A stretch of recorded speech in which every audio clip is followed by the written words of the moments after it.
ইরানে প্রথম ও দ্বিতীয় দফায় একের পর এক হামলা চালিয়েও যেন স্বাদ মেটেনি যুক্তরাষ্ট্রের।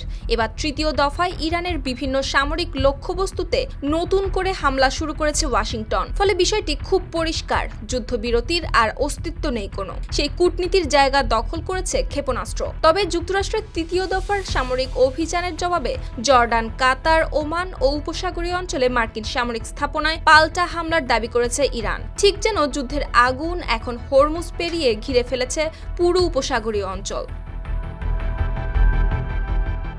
রয়টার্সের প্রতিবেদন বলছে, রোববার ইরানের বিভিন্ন স্থানে তৃতীয় দফার সামরিক অভিযান শুরু করে যুক্তরাষ্ট্র।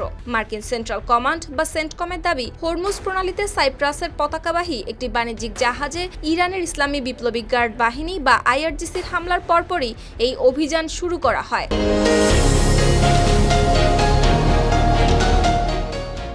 ওই হামলায় আগুন ধরে যায় জাহাজটিতে, ইঞ্জিন ক্ষতিগ্রস্ত হয় এবং একজন নাবিক নিখোঁজ হন বলেও দাবি করছে সেন্টকম। মার্কিন বাহিনীর দাবি, ওই দফার হামলায় লক্ষ্য ছিল হরমুজ প্রণালী দিয়ে চলাচলকারী বাণিজ্যিক জাহাজের নিরাপত্তা নিশ্চিত করা এবং সমুদ্রপথে ইরানের সক্ষমতা আরও দুর্বল করে দেওয়া।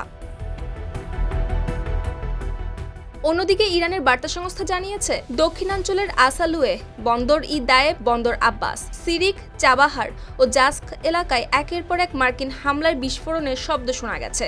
একই সময় আধা সরকারি সংবাদ মাধ্যম মেহের জানায়, খুজেস্তান প্রদেশের বন্দর ই মাস শহরে আকাশ প্রতিরক্ষা ব্যবস্থা সক্রিয় করা হয়েছে। হামলার পাল্টা জবাবে জর্ডানের প্রিন্স হাসান বিমান ঘাঁটি, কাতারের আল উদেইদ বিমান ঘাঁটি এবং ওমানের দুকম বন্দরে থাকা মার্কিন সামরিক স্থাপনায় ব্যালিস্টিক ক্ষেপণাস্ত্র হামলা চালায় আইআরজিসি। পাশাপাশি উপসাগরীয় অঞ্চলে যুক্তরাষ্ট্রের আরও কয়েকটি সামরিক স্থাপনাকেও লক্ষ্যবস্তু করা হয়েছে বলে দাবি করছে ইরান। তবে এসব দাবির স্বাধীন কোনো নিশ্চিতকরণ এখনো পাওয়া যায়নি। এদিকে কাতার জানিয়েছে, তাদের আকাশ প্রতিরক্ষা ব্যবস্থা ক্ষেপণাস্ত্র হামলা প্রতিহত করেছে। সংযুক্ত আরব আমিরাতও দাবি করছে, ইরান থেকে ছোড়া ক্ষেপণাস্ত্র ও ড্রোন আকাশেই ধ্বংস করা হয়েছে।